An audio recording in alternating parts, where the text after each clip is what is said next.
오늘 우리에게 주신 하나님의 말씀은 신약의 말씀 누가복음 17장 11절에서 21절의 말씀 신약성경 125면입니다.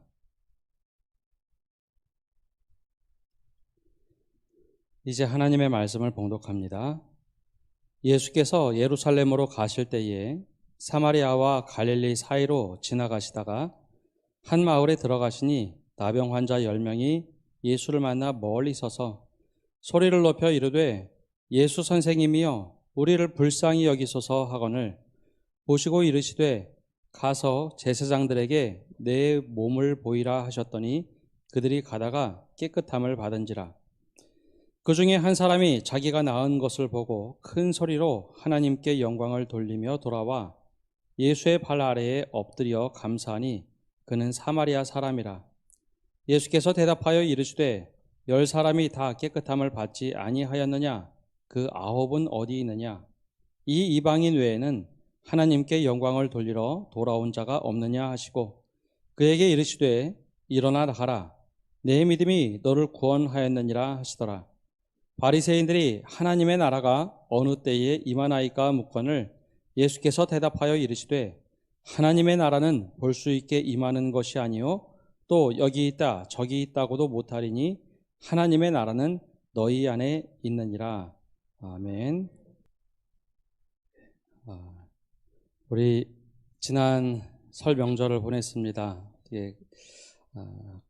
가족이 다 모이지 못해서 조금 마음에 어려운 분들도 있으리라 생각이 됩니다. 우리 설 명절 보내고 우리 첫 예배를 드리고 있는데 우리 옆에 분들과 함께 또 가정에서도 인사 나누겠습니다. 우리 힘내십시오.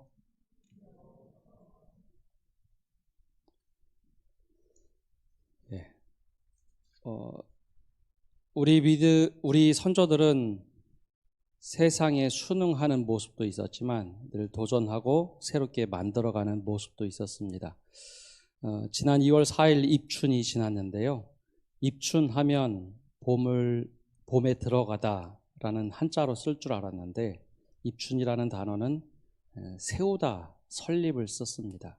즉 봄을 세워간다라는 뜻이죠. 이것은 그냥 봄을 받아들인다라는 의미보다는 봄을 만들어간다라는 의미를 가지고 있습니다. 선조들이 그렇게 능동적으로 새로운 세상을 개척했듯이 우리 믿음 또한 그렇습니다. 믿음도 세상에 순응하며 살아가는 것이 아니라 하나님의 말씀을 따라 세상을 열어가는 사람들이 되어야 합니다. 우리 작년에 2월 18일 화요일에 대구 신천지에 확진자가 처음으로 생겼고 일주일 만에 800명 확진자가 쏟아져 나왔죠.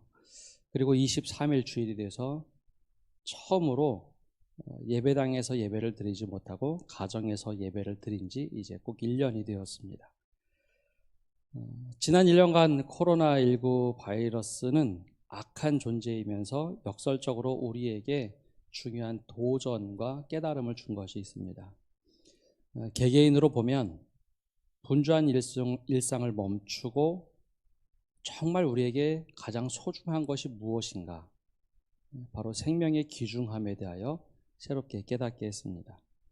또 함께 살아간다는 것, 관계가 얼마나 중요한가 이것도 깨닫게 해줬습니다.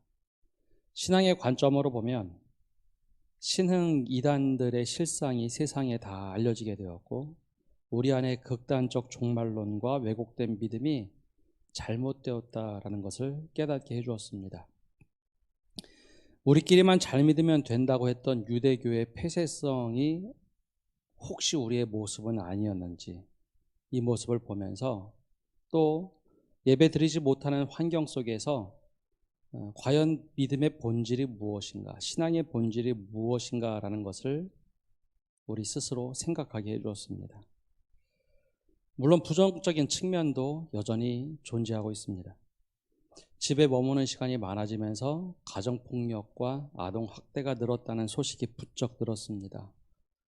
코로나19로 인해서 경제, 교육, 정보의 격차가 훨씬 심해지는 양극화가 심해졌다라는 소식도 들려오고 빈익빈 부익부가 가속화되고 있다라는 소식도 들려옵니다.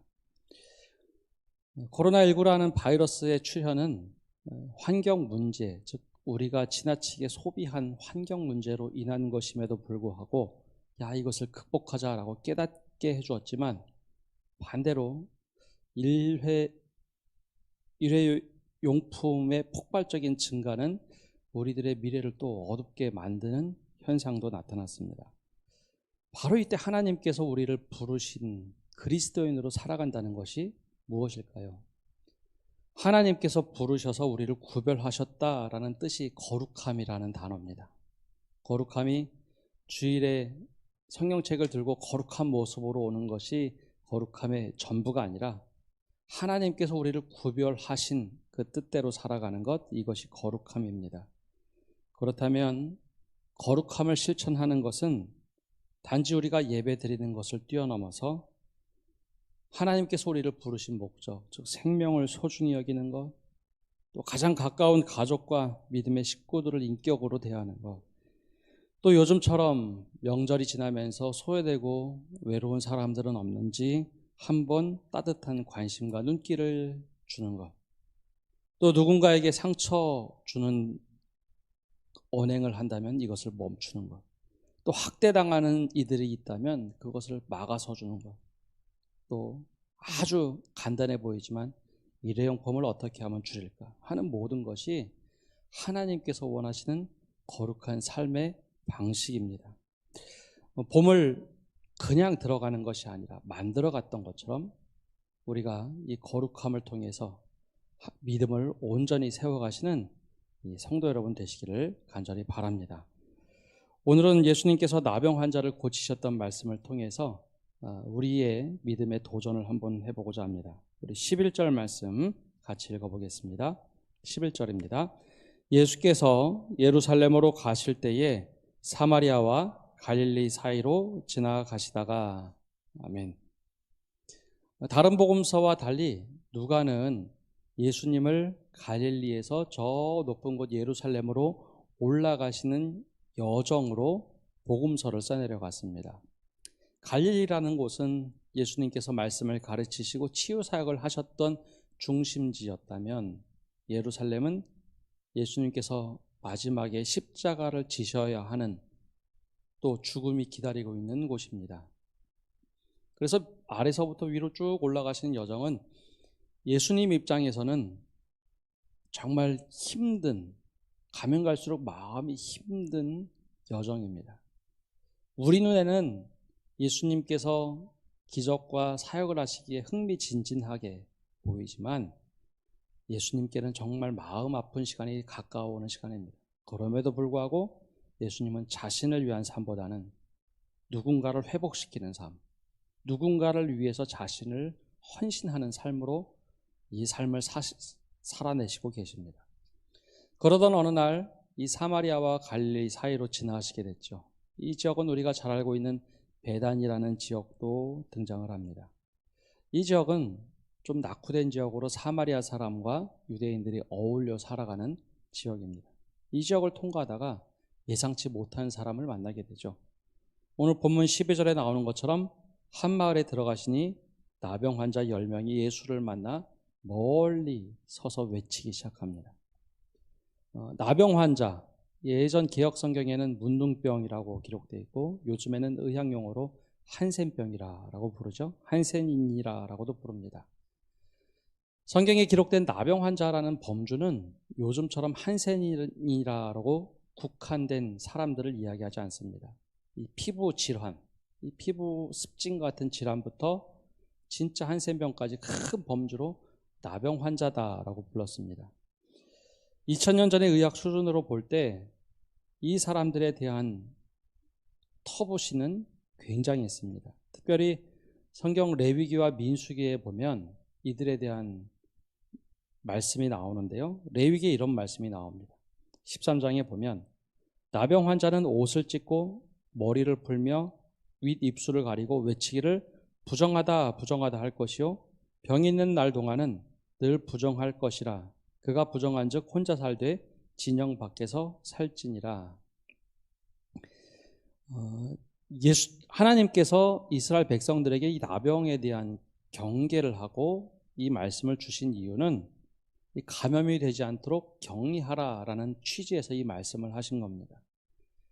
나병 환자 스스로 나는 나병에 걸렸으니 내 주위에 가까이 오지 마십시오라고 이야기하고 다른 사람들도 그와 함께 접촉해서 감염되지 말라는 의미였죠. 그러나 이것이 시간이 흐르면서 이 의미와 가치는 다 사라지고 사람을 향한 혐오가 남기 시작했습니다. 하나님께서 저주하신 병이다라는 인식이 팽배해졌고 마치 나병에 걸리면 그 사람의 인격이 사라지는 양 사람을 대하기 시작했습니다.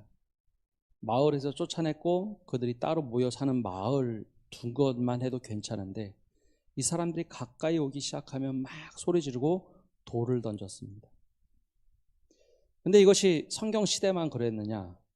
아니요, 우리 시대 최근까지도 이런 일이 우리 주변에서 일어났습니다. 지난 1월 의성군에 있는 금성교회를 방문했습니다. 올해부터 노회 동반성장위원회에서 요청한 교회 중에 하나가 이제 금성교회였습니다.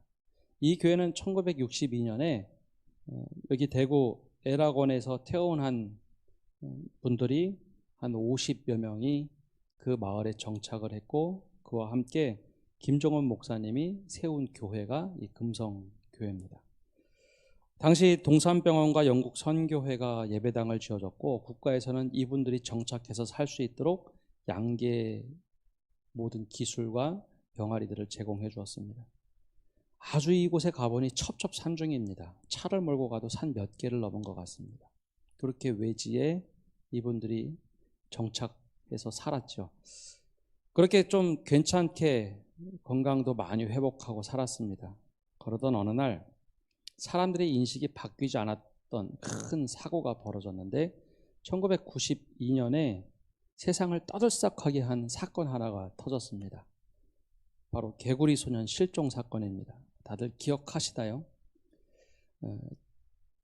매일 뉴스에서 나올 만큼 큰 사건이었죠. 근데 누군가가 경찰에 제보를 했습니다. 이 아이들이 이 한센인 마을에 묻혀 있다. 경찰과 언론이 그 마을에 대거 몰려갔습니다. 그리고 마을을 이잡듯이 쑥대밭을 만들었습니다. 삽시간에 언론 기자를 통해서 매일같이 신문지상에 나왔고 방송에서도 나왔습니다. 요즘처럼 인터넷이 발달하면 아니다라고 할 수 있겠지만 이것은 거의 확증범처럼 마을 전체가 살인자의 마을처럼 비춰졌죠. 결과적으로 아이들은 그곳에서 나오지 않았습니다. 그런데 어느 누구도 책임지지 않았습니다. 어느 누구도 잘못했다 용서를 구하지도 않았어요. 이 마을의 양계와 계란 판매가 중지되고 거의 모든 것이 멈춰버렸습니다. 우리들의 모습이 그대로 투영된 이 사건. 근데 2000년 전이었다면 나병 환자를 향해서 얼마나 혐오감이 심했을까 하는 것을 가히 짐작할 만한 사건입니다. 한 가지 여기서 우리가 잠시 생각해야 할 것은 우리가 코로나19 감염자 회복되었음에도 불구하고 여전히 그런 시선을 두고 있지는 않은가 한 번 정도는 우리 자신을 돌아봐야 합니다. 이런 배경을 갖고 있는 나병 환자들이 예수님을 멀찌감치 보고 외치기 시작합니다. 나병 환자들에 대하여 그 고대 근동의 문헌들을 보면 랍비들이 50m 이상 늘 떨어졌다고 합니다. 바람이 저쪽에서 불어오면 나병이 나에게 걸릴 것이다 라는 두려움이 있어서 고개도 돌리지 않았고 50m 이상 떨어져야 병에 옮지 않는다라는 인식이 있었던 거죠. 그래서 늘 사람들이 경계를 했습니다. 그런데 이들이 그 문화 속에서 살다 보니 예수님을 저 멀찌감치 바라보고 예수님 일행을 향하여 소리를 지릅니다. 예수 선생님이여 우리를 불쌍히 여기소서. 마치 우리 통성기도 하듯이 큰 소리로 예수 선생님이여 우리를 불쌍히 여기소서. 치료해달라 소리, 음식을 달라 소리도 못하고 불쌍히 여겨달라고 외치기 시작합니다. 이때 예수님은 이렇게 지독하게 마을 전체가 혐오하는 이 사람들을 향하여 고개를 돌리기 시작합니다. 당시 랍비들은 고개를 돌려서 외면했다면 거꾸로 예수님은 그 소리 나는 곳을 향하여 바라보십니다. 이 앞에 나오는 누가복음 5장에 보면 나병 환자들을 어떻게 예수님이 대하셨는지 자세히 나옵니다. 손으로 만지고 그들을 위해서 중보기도 해주고 치유하도록 기도해 주셨던 예수님은 나병 환자로 본 것이 아니라 그 사람들을 인격체로 본 겁니다. 병리적으로 본 것이 아니라 끝까지 죽음의 길을 향하여 올라가는 여정 속에 그들에게 사랑의 눈으로 바라보셨다는 것이죠. 저는 이 말씀을 묵상하면서 예전에 부끄러웠던 모습 하나가 떠올랐습니다. 오래전에 청년들을 지도하면서 청년들을 데리고 여수 애양원을 방문한 적이 있습니다. 그곳에는 어르신 한센인들이 모여서 예배를 드리는 예배당도 있고 또 요양원도 있고 병원도 있습니다. 함께 모여서 찬양 드리는 다락방 같은 찬양방도 있습니다. 그곳에 가서 봉사한 일이 있는데요. 현대의학으로 보면 한센병은 더 이상 비활동성이 되어서 감염되지 않습니다. 그것을 알고 있음에도 불구하고 처음 방문해서 여기 장로님과 이야기하면서 우리가 이런 봉사를 하겠습니다. 한참 대화를 나누고 나오려고 하는데 장로님이 고맙다고 하면서 제 손을 잡고 악수를 청했습니다. 근데 그때 손을 딱 잡는 순간 이분이 한센병이 심하셨구나라는 것을 알았습니다. 이 손마디가 거의 녹아내려서 없으시더군요. 그러면서 사실 제가 흠칫 놀랐습니다. 이거 감염되는 거 아니야? 물론 이성적으로는 알지만 제가 그냥 반응하는 것이 그것이었죠. 그리고 나서 이제 청년들과 함께 수련을 하면서 저녁에 이야기를 나누고 또 청년들도 이분들을 어떻게 대해야 되는가 같이 나누고 회개한 적이 있습니다. 우리 주님께서는 병에 걸리든 안 걸리든 그것을 떠나서 사랑으로 대하셨다면 우리도 마땅히 이렇게 하는 것이 맞다. 그러면서 저 자신을 또 청년들과 함께 회개한 일이 있습니다. 주님께서는 이 사람들을 향하여 정말 병리적인 관점이 아니라 사랑의 대상으로 보셨죠. 그리고 나서 말씀을 하십니다. 14절에 이렇게 말씀을 하시죠. 함께 읽어보겠습니다. 보시고 이르시되 가서 제사장들에게 너희 몸을 보이라 하셨더니 그들이 가다가 깨끗함을 받은지라. 아멘. 예수님께서 그냥 너희 다 나았다, 이제 됐다라고 하면 참 좋을 텐데 그렇게 말씀하지 않으시고 가서 제사장들에게 너희 몸을 보이라 라고 말씀을 하셨습니다. 근데 여기에는 분명히 예수님께서 이유를 가지고 누가도 이 예수님의 말씀에 대한 이유를 기억하고 기록을 해놨습니다. 마치 예수님의 이 모습은 엘리사가 나아만 장군에게 너 나병이 나려면 저 요단강 가서 씻고 와라, 얼굴도 마주되지 않고 이 이야기를 했을 때 나만 장군을 테스트한 적이 있었죠. 예수님께서 이 나병 환자들에게 요청을 하신 겁니다. 너희 믿음을 보여라. 첫 번째, 너희 믿음을 보여라 라는 요청이었습니다. 내 병이 나았다라고 깨끗하게 한 번만 딱 얘기해 주시면 다 끝날 것 같은데 아니요. 분명히 말씀은 던져줬고 가서 제사장에게 내 몸을 보이라. 이 몸을 보이는 과정은 이제 믿음의 결단과 실천만이 남아 있습니다. 바로 우리 주님께서 말씀을 들려주실 때 이 기록된 말씀 한 번도 읽지 않으면 이것은 나에게 역사하는 말씀이 아니라 그냥 기록된 말씀으로 남아있게 되어 있습니다. 그러나 이 말씀이 내가 읽고 묵상하고 듣기 시작하면 그 말씀이 내 안에 역사하고 내가 그것을 실천할 때 하나님의 역사가 내 삶에 나타나는 겁니다. 즉 예수님의 말씀을 듣고 실천하도록 예수님이 요청을 하셨죠. 사실 우리는 여기까지만 믿음에 대해서 늘 나누고 기대를 합니다. 맞아, 이렇게 하는 것이 믿음이야.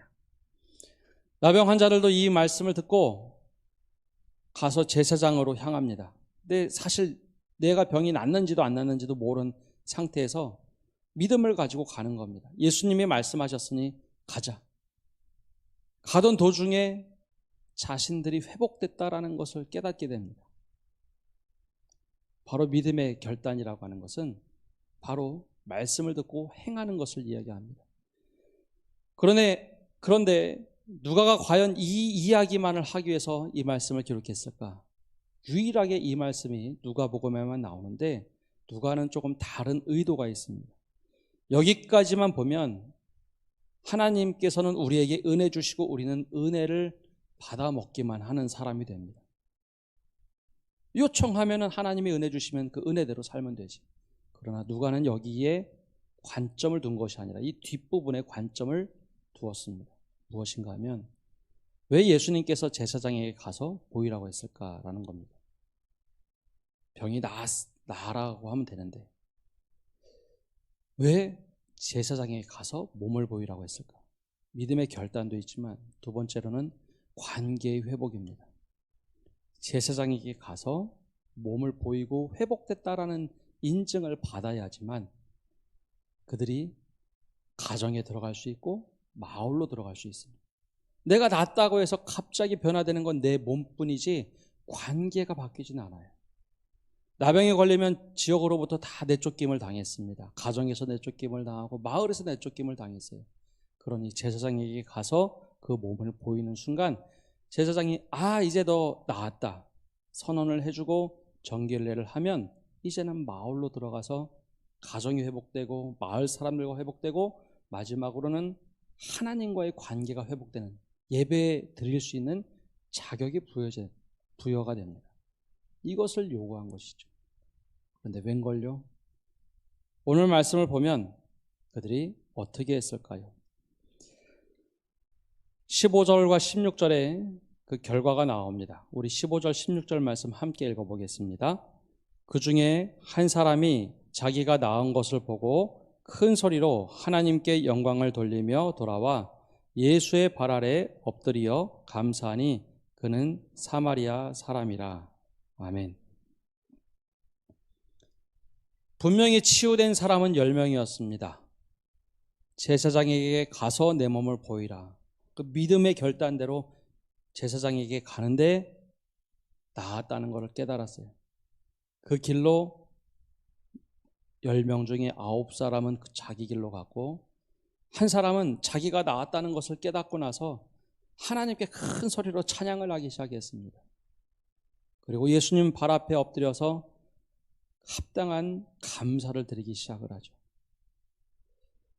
무엇을 말하고 있을까요?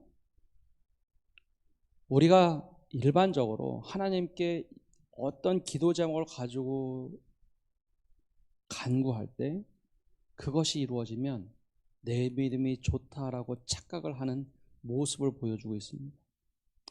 그리고 더 나아가서 하나님께서 우리에게 은혜를 주시면 그 은혜를 우리가 받아서 누리는 것이 아니라 그것을 그냥 소비해버리고 소진해버리는 겁니다.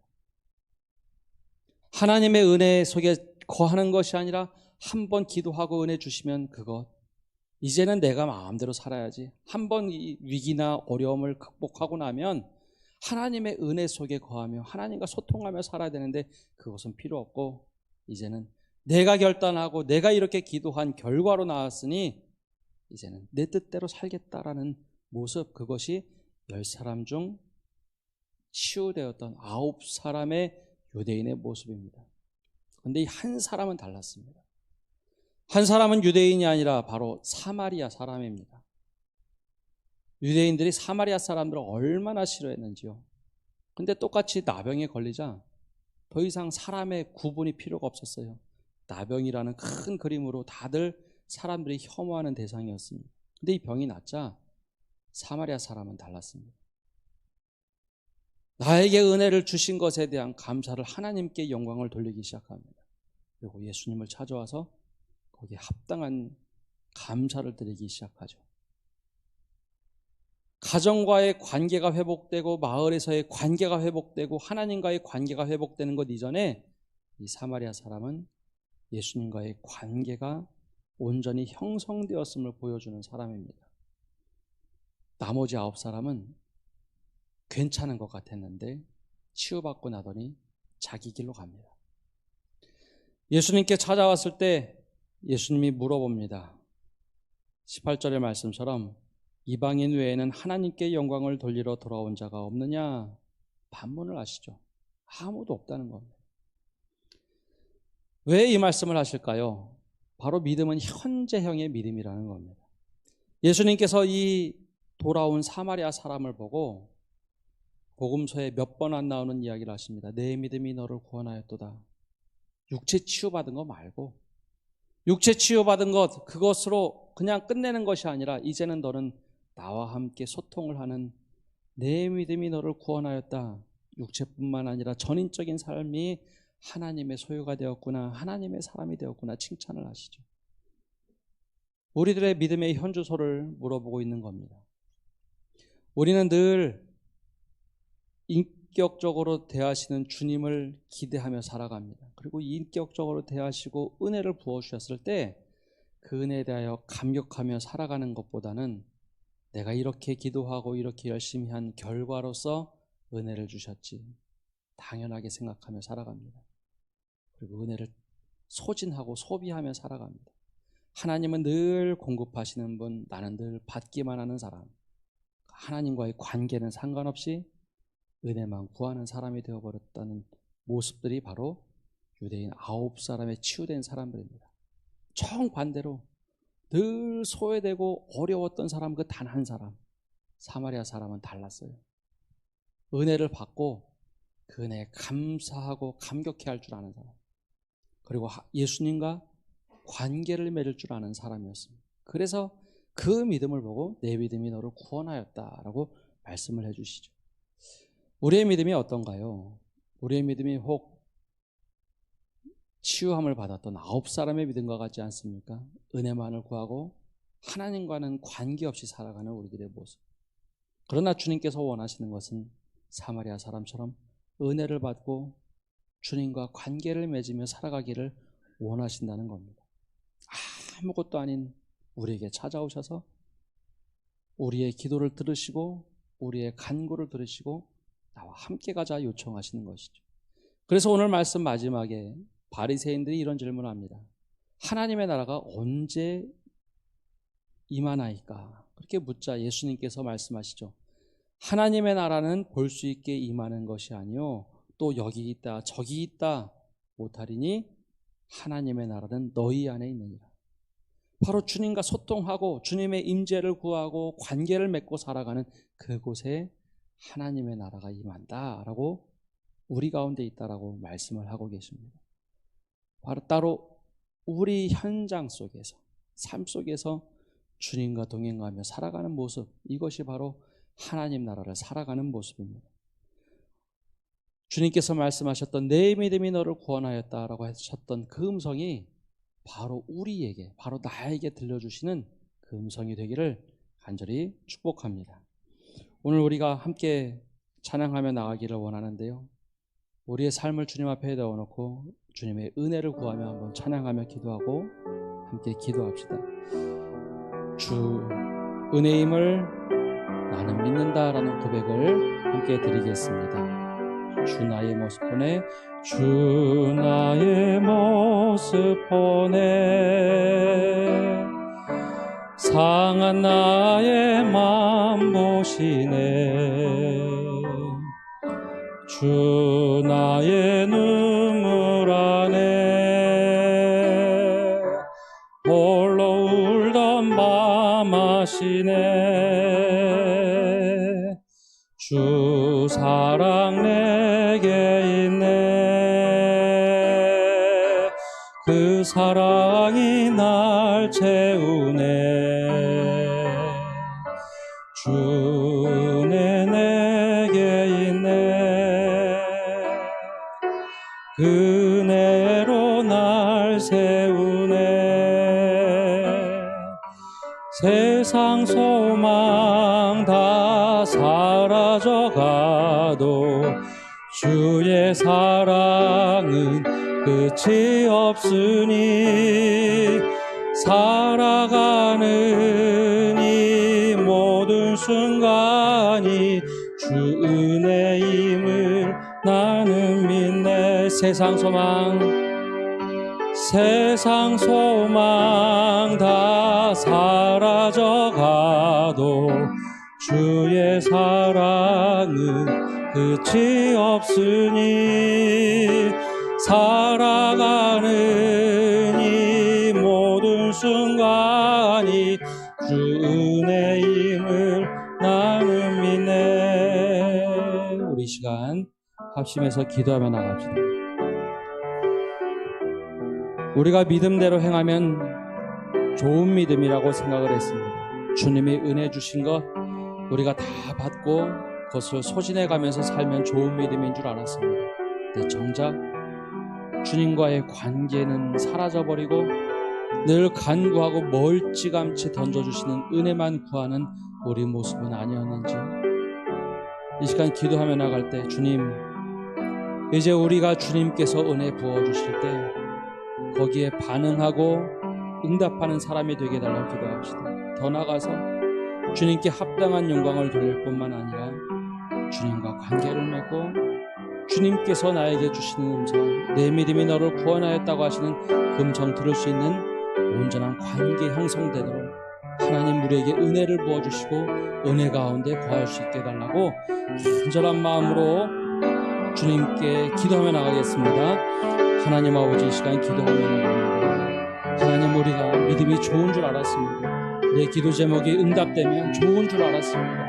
그리고 주님께서 은혜 부어주시면 그것만 받아가면서 하나님과의 관계없이 은혜만 받아가면서 살아왔던 저희들의 부끄러운 모습을 고백하며 기도합니다. 하나님 아버지, 우리의 이 모습을 주님께서 불쌍히 여겨주시고 늘 은혜 가운데 잠잠히 거하며 살아갈 수 있도록 관계를 맺게 하여 주옵소서. 주님과 소통하게 하여 주시고 주님과 대화하게 하여 주시고 이제 우리가 은혜를 구하며 살아가지 않고는 살아갈 수 없는 저희가 될 수 있도록 은혜 내려 주시옵소서. 주님께 받는 은혜만을 구하는 것이 아니라 주님과 소통하고 주님 뜻대로 살아가는 저희 되게 하여 주시고, 더 나아가서 하나님, 주님께서 모든 사람을 향하여 동일한 관심을 가지고 사랑을 베푸셨던 것처럼 이제는 혐오의 시선을 버리고 하나님 사랑의 시선으로 바라볼 수 있는 넉넉한 은혜를 가져 주옵소서. 주님의 은혜가 필요하고 주님의 사랑이 필요합니다. 우리를 부어주시옵소서.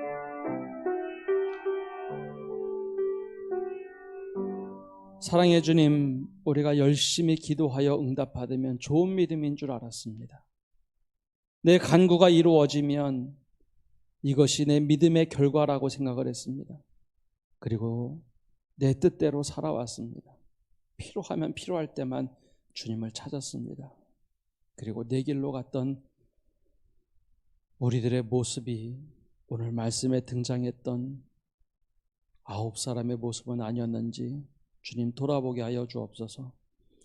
더 나아가서 우리가 사마리아 사람처럼 우리가 은혜를 받았으면 은혜를 받은 것에 대한 감사를 회복하게 하여 주시고 하나님께 합당한 영광을 돌리게 하여 주시고 주님과 더 깊은 교제와 관계 속에 나갈 수 있도록 은혜를 허락하여 주옵소서.